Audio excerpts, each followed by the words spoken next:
আসসালামু আলাইকুম রহমতুল্লাহ। কেমন আছেন সবাই? আশা করি সবাই অনেক অনেক ভালো আছেন আল্লাহ তাআলার অশেষ রহমতে, আল্লাহ তাআলার দয়ায়। আজ আমি চলে আসছি ঈদের পরের দিন কচুয়া সরকারি পাইলট উচ্চ বিদ্যালয়ের মাঠে, আমাদের কচুয়াতে।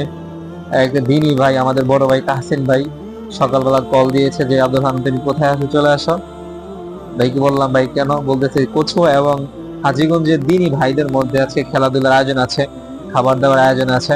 তো এই জন্য চলে আসলাম। এই যে কথা বলতে বলতেই হাজীগঞ্জের দিনী ভাইরা চলে আসছে, এখন কিছু কিছু আসছে, আরো আসতেছে। আর মাঠে আমাদের কোচা ছেলেপেলেরা, আমাদের দিনী ভাইরা খেলাধুলা করতেছে। কিছুক্ষণ পরেই ইনশাল্লাহ হাজীগঞ্জের দিনী ভাইদের সাথে খেলা শুরু হবে।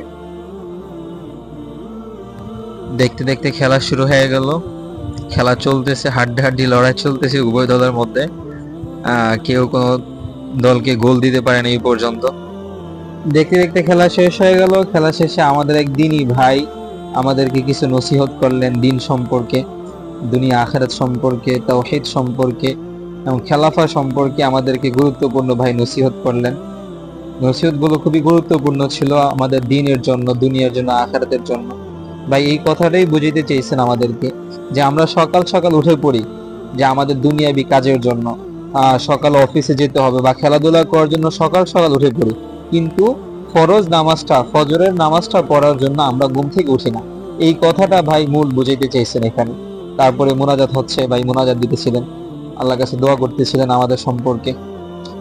আমরা সবাই আন্তরিকভাবে যে ভাই এই খেলা আয়োজন করছে তার কৃতজ্ঞতা আদায় করি। তারপরে আমাদের খানার আয়োজন ছিল খিচুড়ির, সকালের পক্ষ থেকে খিচুড়ির আয়োজন করা হয়েছে। এই যে আমাদের রিপদ ভাই চলে আসছে।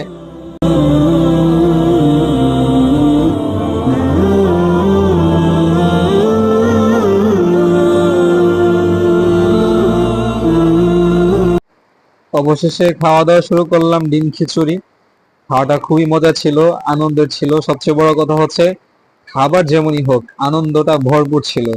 তারপরে খানার শেষে আমাদেরকে মিষ্টি মুখ করানোর জন্য কাঁঠালের ব্যবস্থা ছিল। আলহামদুলিল্লাহ, আলহামদুলিল্লাহ, কাঁঠালটা অনেক মজাদার ছিল।